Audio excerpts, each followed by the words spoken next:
Hi everyone, welcome back to Kiran studies. So మన last క్లాస్లో రైల్వేల 10th తోటి ఇంటర్ తోటి ఐటీఐ తోటి ఏ జాబ్స్ ఉంటాయని చెప్పేసి మనం క్లియర్గా వీడియో అయితే చేయడం జరిగింది. సో ఎవరైతే చూడలేదో మీరు యూట్యూబ్లోకి వెళ్ళి ప్లేలిస్ట్లో రీసెంట్ వీడియోస్ చూడండి. అయితే నిన్న చాలామంది అడిగిన క్వశ్చన్ ఏంటంటే, సార్ డిప్లొమా వాళ్ళకి లేదా అని చెప్పి అడగడం జరిగింది కదా. సో డిప్లొమా వాళ్ళకి వచ్చేసి ఏఎల్పి ఉంది కదండి. సో అసిస్టెంట్ లోకో పైలట్ వాళ్ళు ఎలిజిబులే, ఆర్ఆర్బి జేఈ కూడా ఎలిజిబులే అనమాట. ఓకేనా. అదేవిధంగా టెక్నీషియన్కి చాలామంది అడుగుతారు, సార్ మేము అసలుకి ఎలిజిబుల్ ఉన్నావా లేవని. సో మనకి టెక్నీషియన్ అఫీషియల్ నోటిఫికేషన్ వచ్చిన తర్వాత వాళ్ళు ఏదైతే మెన్షన్ చేశారో higher graduation level is also applicable అని మెన్షన్ చేస్తే ఆ వర్డ్ బీటెక్ వాళ్ళు ఎలిజిబుల్ ఉంటారు, అదేవిధంగా డిప్లొమా వాళ్ళు కూడా ఎలిజిబుల్ ఉంటారు. అందుకే నేను అక్కడ క్లియర్గా మెన్షన్ చేయలేదు. ఓకేనా. సో ఇప్పుడు ఈ వీడియోలో వచ్చేసి మనం కంప్లీట్గా డిగ్రీ కానీ బీటెక్ కానీ బీఎస్సీ నర్సింగ్ పారామెడికల్ ఉంటుంది కదా. సో వాళ్ళు అసలుకి ఏమేమి ఎలిజిబుల్, డిగ్రీతో అసలు ఏమేమి పోస్ట్ ఉన్నాయి, ఇందులో బెస్ట్ జాబ్స్ ఏమున్నాయని చెప్పి మనం అయితే డిస్కస్ చేయబోతున్నాం. So before going to that, దానికంటే ముందుగా ఫస్ట్ మీకు చెప్పాల్సిన విషయం ఏంటంటే, వాట్ ఎవర్ ఇట్ ఇస్, మీరు 10th చదివినా, ఇంటర్ చదివినా, ఐటీఐ చేసినా, డిగ్రీ చేసినా, మీకు సంబంధించిన రెస్పెక్టివ్ దాంట్లో అయితే జాబ్స్ అయితే ఉండడం జరుగుతుంది కదా. So first and most important, మీరు ప్రిపరేషన్ మొదలు పెట్టండి. ఓకేనా. సో మన కిరణ్ స్టడీస్ యాప్ అనేది అందుబాటులో తేవడం జరిగింది. సో మీకు కంప్లీట్గా రైల్వేకి సంబంధించి సేమ్ సిలబస్ ఉంటుందండి, ఎటువంటి చేంజ్ ఉండదు. ఒక అసిస్టెంట్ లోకో పైలట్కి ఒక్కదానికి బేసిక్ సైన్స్ అండ్ ఇంజనీరింగ్ అనే ఒక సబ్జెక్ట్ అయితే ఉంటుంది, అది కూడా మీకు ఫుల్ కోర్సులో యాడ్ చేయడం జరుగుతుంది. సో నేను ఎందుకు చెప్తున్నా అంటే, మీరు ఆర్పిఎఫ్, ఎస్ఐ కానిస్టేబుల్ అయినా, ఏఎల్పి అయినా, గ్రూప్ డి అయినా, ఎన్టీపీసీలో డిఫరెంట్ కేటగిరీస్ అయినా, టెక్నీషియన్ అయినా, గ్రూప్ డి అన్నిటికీ సేమ్ సిలబస్. సో అన్నిటికీ సేమ్ సిలబస్ కాబట్టి కంప్లీట్గా మీకు 1 year ఫుల్ కోర్స్ తోటి 6 months తోటి మీకు మన కిరణ్ స్టడీస్ యాప్లో అయితే మీకు అవైలబుల్గా ఉండడం జరుగుతుంది. సో మీరు అక్కడికి వెళ్ళిన తర్వాత మీరు కోర్స్ చూసి మీకు ఇంట్రెస్టెడ్ అని క్లిక్ చేయగానే మీకు వాట్సాప్కి మీ అదేవిధంగా మొబైల్ నెంబర్కి లింక్ అయితే రావడం జరుగుతుంది. సో ఆ లింక్ ఉపయోగించుకొని మీరు ఫోన్పే ద్వారా కానీ పేటిఎం ద్వారా కానీ చేయొచ్చు. గూగుల్ పే నుంచి చేస్తే సో మీకు ఇటు రిస్క్ అని చెప్తుంది, ఎటువంటి ప్రాబ్లం ఉండదండి. సో మీకు ట్యాక్సెస్ పడకుండా మీకు ఏంటంటే బెనిఫిషనరీ అవ్వాలనే ఉద్దేశంతో మీకు లింక్ అనేది వాట్సాప్కి రావడం జరుగుతుంది. మీ యొక్క మొబైల్ నెంబర్ మెసేజ్ కూడా రావడం జరుగుతుంది. ఆ లింక్ని కనుక క్లిక్ చేస్తే ఫోన్పే ద్వారా చేయొచ్చు, పేటిఎం, వాట్ ఎవర్ ఇస్, మీరు దేని ద్వారా సరే అమౌంట్ అనేది చేయొచ్చు. సో చాలామంది నేను అడిగారు కాబట్టి ఇన్ఫర్మేషన్ అయితే చెప్పడం జరుగుతుంది. రైట్. సో మనకి ఈ 2024 ఎన్టీపీసీ కూడా నోటిఫికేషన్ రాబోతుంది. ఎప్పుడు రాబోతుందంటే టెంటేటివ్గా వాళ్ళు మెన్షన్ చేయడం జరిగింది, జూన్ అనమాట. ఓకేనా. సో జూన్లో మీకు డిగ్రీ తోటి క్వాలిఫికేషన్స్ ఉన్న నోటిఫికేషన్ రాబోతుంది అనమాట. సో దీంట్లో మీరు ఎక్స్ట్రా యాడ్ చేయాల్సింది ఏంటంటే ఆర్పిఎఫ్, ఎస్ఐ కూడా మీకు డిగ్రీ తోటి ఉండడం జరుగుతుంది. అదేవిధంగా ఆర్ఆర్బి జేఈ కూడా బీటెక్ తోటి ఉంటుంది. రైట్. ఫస్ట్ అసలుకి పోస్టులు ఏమేమి ఉంటాయి అంటే, డిగ్రీ ఎనీ స్ట్రీమ్ చదివిన వాళ్ళకి ఏమేమి ఉంటాయి, అదేవిధంగా టెక్నికల్ చదివిన వాళ్ళకి ఏమేమి ఉంటాయని చూద్దాం. ఫస్ట్ ట్రాఫిక్ అసిస్టెంట్ అంటామండి, ఇది లెవెల్ 4 జాబ్ అనమాట. సో ఇది ఎనీ డిగ్రీ అనమాట. మీరు డిగ్రీలో ఏ బ్యాచ్ చేసినా సరే, మీరు బీటెక్ చేసినా సరే, నార్మల్ డిగ్రీలో ఏ కోర్స్ చేసినా మీరు దీనికి ఎలిజిబులే. నెక్స్ట్ గూడ్స్ గార్డ్, సో దీన్నే మనం ట్రైన్ మేనేజర్ అంటాం. సో మీరు ఎనీ డిగ్రీ అనమాట, అంటే బీటెక్ చేసిన ఎలిజిబులే, నార్మల్ డిగ్రీ చేసిన ఎలిజిబులే. సో దాంట్లో మీరు ఏ గ్రూప్ అనేది చేయొచ్చు. Next senior commercial come ticket clerk అనమాట. సో ఇది లెవెల్ 5, దీనికి కూడా ఎనీ డిగ్రీ ఎలిజిబుల్ అనమాట. Next senior clerk cum typist అనమాట. సో చాలామంది నిన్ను అడిగిన విషయం ఏంటంటే, జూనియర్ కమ్ టైపిస్ట్కి సార్ ఏమైనా టైపింగ్ సర్టిఫికేట్ ఉండాలని అడుగుతారు. ఎటువంటి టైపింగ్ సర్టిఫికేట్ ఉండాల్సిన అవసరం లేదు, కాకపోతే మీకు టైపింగ్ టెస్ట్ అనేది పెడతారు. So I think 30 words 40 words per మినిట్కి మీరు టైప్ చేయాల్సి ఉంటుంది. సో మీరు ప్రాక్టీస్ చేయాలన్నమాట. అది సర్టిఫికేట్ అవసరం లేదు, మీరు ప్రాక్టీస్ చేసి మీకు ఎగ్జామ్ పెడతారు. ఈ టైపింగ్ అని ఎక్కడైతే మెన్షన్ చేశారో వాళ్ళకి సపరేట్ ఎగ్జామ్ కండక్ట్ చేయడం జరుగుతుంది అనమాట, మీరు క్వాలిఫై అయినట్లయితే. సో మీరు ఏం చేయాలి, ఐ థింక్ వర్డ్కి 30 or 35 minutes, అంటే ఒక నిమిషానికి 30 నుంచి 35 words అనేది టైప్ చేయాల్సి ఉంటుంది ఇంగ్లీష్లో. సో అది మీరు ప్రాక్టీస్ చేస్తే సరిపోతుంది. So senior clerk cum typist, దీనికి కూడా any degree or BTech students కూడా eligible. Next junior account assistant cum typist అనమాట, ఇది కూడా లెవెల్ 5 పోస్టు. సో ఇది కూడా లెవెల్ 5 పోస్ట్ అనమాట. ఓకేనా. సో దీనికి కూడా any degree eligible. Next senior time keeper, దీనికి కూడా లెవెల్ 5 అనమాట, దీనికి కూడా ఏ డిగ్రీ చేసినా బీటెక్ చేసినా ఎలిజిబుల్. నెక్స్ట్ కమర్షియల్ అప్రెంటిస్, ఇది కూడా సో మంచి జాబ్, ఇది కూడా లెవెల్ 6 అనమాట. నెక్స్ట్ స్టేషన్ మాస్టర్, ఇది కూడా లెవెల్ 6 జాబ్ అనమాట. నెక్స్ట్ చాలామంది కూడా సార్ పారామెడికల్లో స్టాఫ్ ఉండదా అంటే ఎస్, బీఎస్సీ సైన్స్ చేసిన వాళ్ళకి డిఫరెంట్ కేటగిరీలా అంటే మీరు డైటీషియన్ చేసిన వాళ్ళు ఉంటారు, డెంటల్ చేసిన వాళ్ళు ఉంటారు, ఇలా డిఫరెంట్ కేటగిరీకి సంబంధించి బీఎస్సీ సైన్స్ చేసిన బ్యాచిలర్ ఆఫ్ సైన్స్, అదేవిధంగా స్టాఫ్ నర్సింగ్ చేసిన వాళ్ళు ఉంటారు కదా. సో మీకు పారామెడికల్ స్టాఫ్ వాళ్ళు మీరు పర్టికులర్గా ఈ కోర్స్ చేసిన వాళ్ళు ఎలిజిబుల్ ఉండడం జరుగుతుంది. నెక్స్ట్ ఆర్పిఎఫ్ఎస్ఐకి వచ్చేసరికి any degree or BTech eligible. Next RRB JE అనమాట, జూనియర్ ఇంజనీరింగ్. దీనికి ఎవరు ఎలిజిబుల్ అంటే ఓన్లీ బీటెక్ స్టూడెంట్స్ మాత్రమే eligible, as well as diploma వాళ్ళు మాత్రమే ఎలిజిబుల్ అనమాట. ఓకేనా, డిప్లొమా. సో మీరు త్రిబుల్ ఈ కానీ ఈసీ కానీ సివిల్ వాళ్ళకు కూడా ఎలిజిబులే. అసిస్టెంట్ లోకో పైలట్లా సివిల్ ఇంజనీర్ వాళ్ళు నాట్ ఎలిజిబుల్. బట్ ఇక్కడ ఆర్ఆర్బి జేఈకి సివిల్ వాళ్ళు ఎలిజిబులే, ఈసీ వాళ్ళు ఎలిజిబులే, త్రిబుల్ ఈ వాళ్ళు ఎలిజిబులే, మెకానికల్ ఎలిజిబులే, ఆటోమొబైల్ ఎలిజిబులే. సో ఇలా బీటెక్ చేసిన వాళ్ళు, డిప్లొమా చేసిన వాళ్ళు కూడా ఆర్ఆర్బి జేఈకి అనేది ఎలిజిబుల్ జరుగుతుంది. సో దీంట్లో వచ్చి మీకు అన్నీ కూడా, ఒకవేళ నాకు సార్ డిపార్ట్మెంట్ అంటే ఫ్యాషన్ సార్, నాకు పోలీస్ అవ్వాలనుకుంటే సో ఆర్పిఎఫ్ఎస్ అనేది మీకు సూటబుల్ అవుతుంది. లేదు సార్ నేను టెక్నికల్ బ్యాక్గ్రౌండ్, సో నేను ఇంజనీరింగ్ స్ట్రీమ్లో వెళ్ళాలనుకుంటా, నేను డిప్లొమా చేశాను, నేను బీటెక్ చేశాను, నాకు కోర్ మీద బాగా సబ్జెక్ట్ ఉంది, సో నేను త్రిబుల్ ఈ అయినా ఈసీ అయినా మీరు ఏ స్ట్రీమ్ అయినా సరే నేను కోర్ సబ్జెక్ట్లో వెళ్ళాలనుకుంటే మాత్రం ఆర్ఆర్బి జేఈ అనేది మీకు చూజబుల్ అవుతుంది. Apart from that next paramedical staff అనమాట. సో బీఎస్సీ నర్సింగ్ కానీ బీఎస్సీ సైన్స్ కానీ చేసిన వాళ్ళు ఉంటారు కదా, కేవలం వాళ్ళు మాత్రం అప్లై చేసుకోవడానికి ఉంటుంది, వాళ్ళు చేసుకోవచ్చు. ఇక రెస్ట్ ఆఫ్ 1 నుంచి 8 వరకు ఉన్నాయి కదండి. సో 1 2 3 4 5 6 7 8 ఈ 8 ఎబో 8 మాత్రం ఎనీ డిగ్రీ బీటెక్ చేసినా సరే అందరూ ఎలిజిబులే. సో దీంట్లో బెస్ట్ జాబ్ వచ్చేసరికి మీకు సీనియర్ క్లర్క్ కమ్ టైపిస్ట్ కానీ, senior commercial come ticket clerk కానీ, సో కమర్షియల్ అప్రెంటిస్ కానీ, సో ఇవి అనేది మంచి జాబు. స్టేషన్ మాస్టర్ కూడా మంచి జాబే అనమాట. ఓకేనా.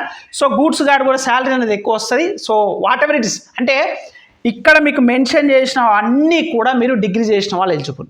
ఓకేనా. సో ఈ జాబ్లో ఏది రావాలన్నా సరే వాళ్ళు కామన్ ఎగ్జామినేషన్ ఒకటి పెడతారు.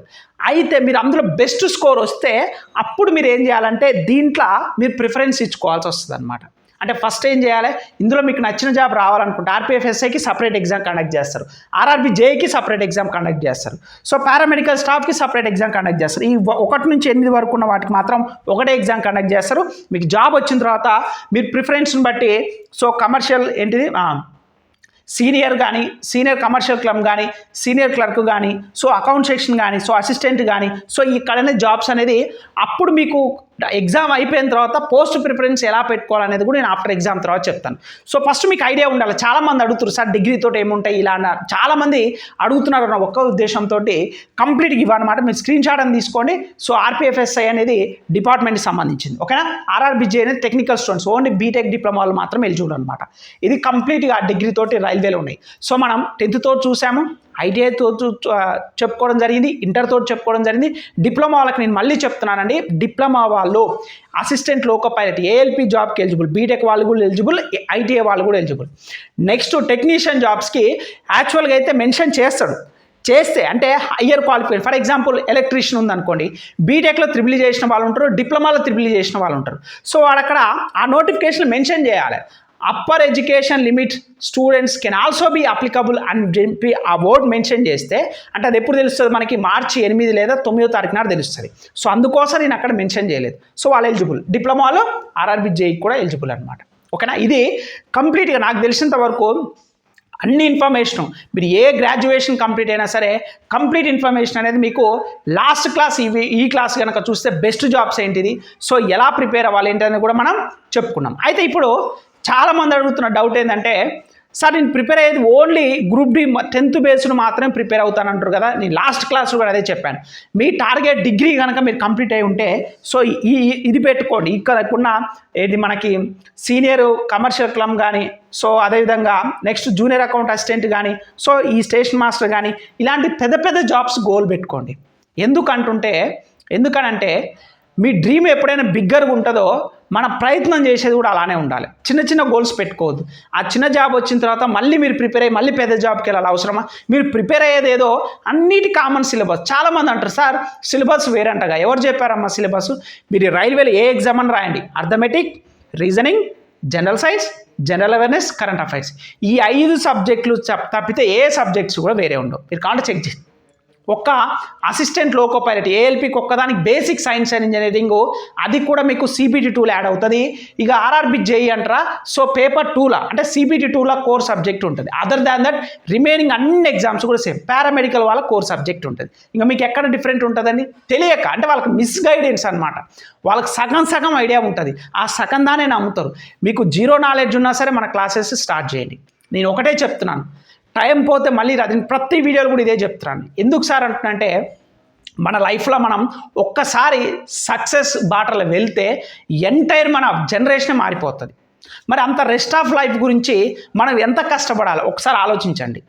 మీకు ఒక ప్రొసీజర్ ఉంది, ఒక గైడెన్స్ ఇచ్చాను. ఒక డెస్టినేషన్కి మీరు వెళ్ళాలనుకున్నప్పుడు మీరు ఎలా చదవాలి, ఏం చదవాలి అనేది ఎవ్రీథింగ్ కూడా మన కిరణ్ స్టడీస్ యాప్లో ఉంటుంది.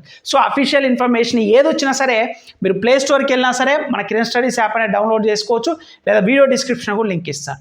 లేట్ చేయొద్దు సార్, ఎప్పుడో ఇస్తారు కదా, ఆ జూన్లో ఉంది కదా సార్, నోటిఫికేషన్ పడ్డ తర్వాత నేను ప్రిపేర్ అవుతా అంటే, నువ్వు నోటిఫికేషన్ పడ్డ తర్వాత నువ్వు ప్రిపేర్ అవ్వడాలు ఏముండవు. నోటిఫికేషన్ పడ్డ తర్వాత ఏం చేయాలో తెలుసా, రివిజన్ చేయాలి, మాక్ టెస్ట్లో అటెంప్ట్ చేయాలన్నమాట. ఓకేనా, సో మాక్ టెస్టులు రాయాలి. సో అంటే నీ ప్రిపరేషన్ అనేది జూన్ కల్లా ప్రిపేర్ అయి ఉండాలి. Okay, I'm ready to crack it, ఇప్పుడు నాకు నోటిఫికేషన్, ఇప్పుడు నాకు ఎగ్జామ్ పెట్టినా జాబ్ క్రాక్ చేస్తా అనే కాన్ఫిడెంట్ లెవెల్ నీకు ఉండాలి. అది ఎప్పుడు వస్తుంది, నువ్వు ఫస్ట్ ప్రిపేర్ అయితే వస్తుంది. ఫస్ట్ నువ్వు ప్రిపేర్ కావాలి, రివిజన్ చేయాలి, మాక్ టెస్టులు రాయాలి. ఈ 3 ప్రాసెస్ కంప్లీట్ చేయాలి. జూన్ వరకు అంటే ఇప్పటి నుంచి చేసుకునే ఆన్ అండ్ యావరేజ్ ఒక 4 to 5 months ఉంది. సో ఇక్కడ నోటిఫికేషన్ వచ్చిన తర్వాత కూడా మళ్ళీ ఒక 2 months 45 days ఉంటుంది. ఎలా ఆన్ అండ్ యావరేజ్గా వేసుకున్నా సరే మినిమం 6 months ఉండడం జరుగుతుంది. సో నా సజెషన్ ఒకటే, ఎప్పుడైనా సరే మన ఉన్నత స్థానానికి వెళ్ళాలంటే మన నుంచి కూడా కొంచెం కృషి అయితే పట్టుదల ఖచ్చితంగా ఉండాలండి. ఏదో ఇది మాటలతోటో ఏదో ఒక్కరోజు చెప్పుకుంటూ వచ్చేది కాదు. మీకు ప్రతిరోజు లేవగానే ఒక టైం టేబుల్ వేసుకోవాలి. ఓకే, నేను ఈరోజు ఈ సబ్జెక్ట్స్ కంప్లీట్ చేయాలనుకుంటున్నాను, నా టార్గెట్ ఇది ఉంది, నేను దీనికి ప్రిపేర్ అవుతాను అని ఒక గోల్ పెట్టుకోండి. ఈ 2024 టార్గెట్ 2024 అంతే. రైల్వే జాబ్ కనుక మీ టార్గెట్ అనుకుంటే మన కిరణ్ స్టడీస్ యాప్ కూడా మీకు 100% యూస్ఫుల్ అవుతుంది. నేను ఎందుకు చెప్తున్నానంటే, ఎగ్జాక్ట్ ప్యాటర్న్కి అనుగుణంగా ఉంటుంది. ఇప్పుడు అర్థమెటిక్ చెప్పాలనుకుంటే ఎస్ఎస్సి ప్యాటర్న్ వేరే ఉంటుంది, రైల్వే ప్యాటర్న్ వేరే ఉంటుంది. సో అక్కడ ప్రిపేర్ అయ్యే విధానం, సబ్జెక్ట్స్ కొన్ని షఫల్ అవుతుంటుంది. కానీ మన కిరణ్ స్టడీస్ యాప్ యొక్క ఇంపార్టెన్స్ ఏంటంటే ఎక్స్క్లూజివ్ ఫర్ రైల్వే ఎగ్జామ్స్ అనమాట. మిగతా ఎగ్జామ్స్ కూడా ఉపయోగపడతాయి, but apart from that exclusively design for railway exams అనమాట. నేను రైల్వే ఎగ్జామ్ రాసి ఓపెన్లో క్రాక్ చేసిన అనుభవం, రైల్వే కాదండి, నేను పోలీస్ ఎగ్జామ్ సాధించాను, గ్రూప్ ఎగ్జామ్ సాధించాను. సో నాకు ఇలా 3-4 జాబ్స్ క్రాక్ చేసిన అనుభవం ఉన్నది, టీచింగ్ ఎక్స్పీరియన్స్ ఉంది, JNTU MTechలా వెల్ క్వాలిఫైడ్ స్టూడెంట్ని. So what ever it is, అంటే నేను మీకు ఒక కరెక్ట్ గైడెన్స్ ఇస్తాననే నమ్మకం నాకుంది. ఎందుకంటే 2019 నోటిఫికేషన్లా మీరు అబ్జర్వ్ చేసినట్లయితే నా గైడెన్స్లో ఎవరైతే మన కిరణ్ స్టడీస్ యాప్ ఫాలో అయ్యి సో PDF ఫైల్స్ చదువుకున్న వాళ్ళు 1100 పైగా గ్రూప్ D జాబ్ సాధించారు అక్రాస్ ఇండియాలో, మన తెలుగు స్టేట్స్ నుంచి. NTPC వచ్చేసి 15 మందిగా జాబ్స్కి వచ్చింది. సో నేను కూడా క్రాక్ చేయడం జరిగింది. అంటే ఇక్కడ ఏంటంటే నేను చెప్పేది ఒకే ఒక విషయం, మీరు నమ్మేది ఒక సిలబస్ని కాపీ పెట్టుకొని ఆ సిలబస్లో ఏదైతుందో అదంతా కూడా మీ మైండ్లో ఉండాలి. ఓకే, ఈ టాపిక్ ఉంది, ఆ టాపిక్ నువ్వు పర్ఫెక్ట్ నేర్చుకుంటున్నావా లేదా, ఈచ్ అండ్ ఎవ్రీథింగ్ మన సిలబస్ కాపీలో ఉన్న ప్రతి ఒక్కటి కూడా మనం నేర్చుకోవాలి. ఎందుకంటున్నంటే అదే మనకి ఎగ్జామినేషన్ అడుగుతాడు.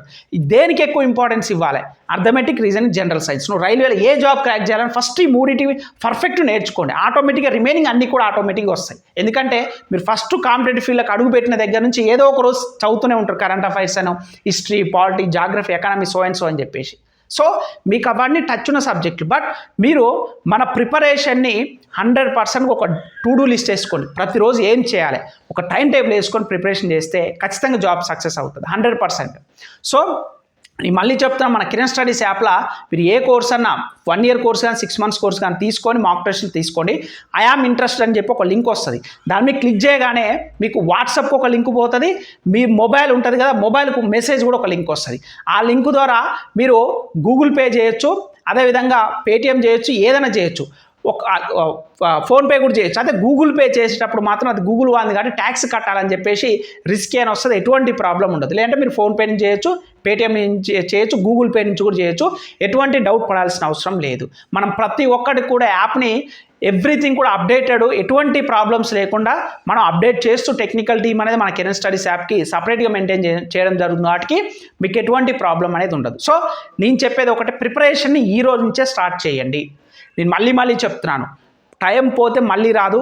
లాస్ట్ 1 మార్క్ 2 మార్క్స్ తోటి జాబ్ వచ్చిన తర్వాత ఇప్పటికీ వెయిట్ చేస్తున్న వాళ్ళు, గ్రూప్ డీలా 4th DV గురించి ఇప్పటికీ వెయిట్ చేస్తున్న వాళ్ళు చాలామంది ఉన్నారు. ఓకేనా? సో వాళ్ళకి ఖచ్చితంగా మీకు ఒక గుడ్ న్యూస్ అనే చెప్పాలి. ఎందుకంటే ఎవరైతే ఇప్పుడు చాలామంది జాబ్స్ వచ్చి వెళ్ళిపోయారు, సో ఏంటిది, కానిస్టేబుల్ కానీ, తెలంగాణ కానీ, ఎస్ఐ కానిస్టేబుల్ కానీ, గ్రూప్ 4 కానీ ఇలా వెళ్ళే వాళ్ళు చాలామంది ఉన్నారు. సో రైల్వేలో ఒక బెనిఫిట్ ఏంటంటే మీరు జాబ్ వెళ్ళిపోతే ఆ జాబ్ నెక్స్ట్ వెనకాల ఉన్న వాళ్ళకి ఇవ్వడానికి ఛాన్సెస్ ఉన్నాయన్నమాట. సో ఖచ్చితంగా వీళ్ళందరూ వెళ్ళిపోయారు కాబట్టి హ్యూజ్ వేకెన్సీసే బ్యాక్లాగ్స్ పడడం జరుగుతుంది రైల్వేలో. సో ఏదైతుందో మీరు ఆ జాబ్స్ ఏవైతుందో నెక్స్ట్ ఉన్న వాళ్ళకి ఇస్తారు. అంటే మనకి రైల్వేలో ఎలా ఉంటుందంటే పాయింట్ తర్వాత 5 డిజిట్స్ ఉంటాయండి. ఓకేనా? పాయింట్ తర్వాత 5 డిజిట్స్ క్యాలిక్యులేట్ చేస్తారు మన మార్క్స్ అనేది. అంటే ప్రతి మార్కు, ప్రతి పాయింట్ వాల్యూ కూడా చాలా ఇంపార్టెంట్. ఓకేనా? చాలామంది అడుగుతారు సార్ 4th DV ఎప్పుడు వస్తుందని. ఖచ్చితంగా అతి త్వరలోనే ఒక 2 to 3 monthsలో ఖచ్చితంగా. ఇప్పుడు ఏంటంటే ఎవరెవరైతే వేరే జాబ్స్కి వెళ్ళిపోయారో వాళ్ళందరూ కూడా లిస్టు తీయడం జరుగుతుంది, వాళ్ళకి SFI ఇవ్వడం జరుగుతుంది. So remove from the service చేసేసి నెక్స్ట్ పొజిషన్లో ఉన్న వాళ్ళకి ఇస్తారు. నాకు తెలిసి ఒక 2 నుంచి 3 నెలల్లో రావడానికి అయితే ఛాన్సెస్ ఉన్నాయి. సో బట్ మీరు ప్రిపరేషన్లో ఉండండి, అది వచ్చేటైనా వస్తుంది, అది వచ్చేది ఎవరు ఆపడు. ఓకేనా? సో ఇది మనకి 4th DV గురించి కూడా చాలామంది అడుగుతారని చెప్తున్నాను. సో ఇది అనమాట కంప్లీట్గా అన్నిటికీ సిలబస్ కూడా సేమ్.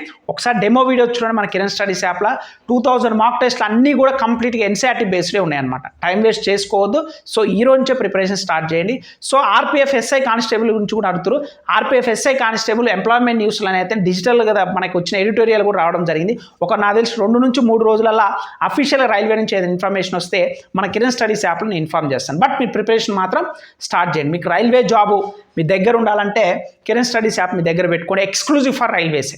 ఓకేనా? సో ఈ వీడియోని ఇస్తే లైక్ చేయండి. ఇంకా మన ఛానల్ ఏమైనా సబ్స్క్రైబ్ చేయకపోతే మాత్రం ప్లీజ్ డూ సబ్స్క్రైబ్ ఫ్రెండ్స్. మీకు ఇంకేమైనా డౌట్స్ ఉంటే కామెంట్ రూపంలో చెప్పండి. సో ప్రతి ఒక్కరు కూడా యాప్ డౌన్లోడ్ చేసుకొని 1 year కోర్సులో జాయిన్ అయ్యి మీకు ప్రిపరేషన్ అనేది ఈరోజు నుంచి స్టార్ట్ చేసి ఖచ్చితంగా జాబ్ క్రాక్ చేస్తారని మనస్ఫూర్తిగా కోరుకుంటున్నానండి. Thank you so much.